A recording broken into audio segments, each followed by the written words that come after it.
আসসালামু আলাইকুম। আমি মোহাম্মদ হাফিজ আরেকটি নতুন ভিডিও নিয়ে চলে আসলাম আপনাদের মাঝে। তো আজ দেখাবো একটি এলিয়ন গাড়ির সামনের সকার জাম্পার ফিটিং কেমনে করি সেটাই দেখাবো। তো চলেন বন্ধুরা দেখি কিভাবে আমরা সকার জাম্পার ফিটিং করি। তো এই যে দেখছেন টয়োটা জেনুইন একটা সকার জাম্পার নিচ্ছি আমরা।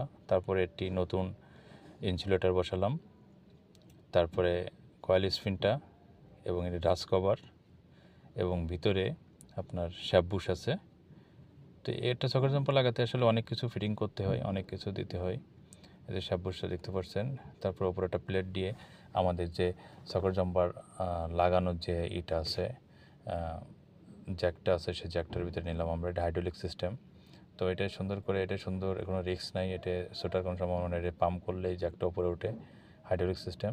তারপরে এটার ভিতরে যে ইটা আছে সেন্টার করে, এই যে এখানে একটা গার্ড আছে, প্লেটের সাথে একটা গার্ড আছে, সকার জাম্পারের যে শ্যাফটটা আছে শ্যাফটের গার্ডের সাথে মিলাতে হয়।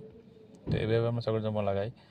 তো যদি আমার ভিডিওটা ভালো লাগে তাহলে অবশ্যই শেয়ার, কমেন্টস এবং লাইক দেবেন, যাতে নতুন ভিডিও তৈরি করতে আরও উৎসাহ পাই।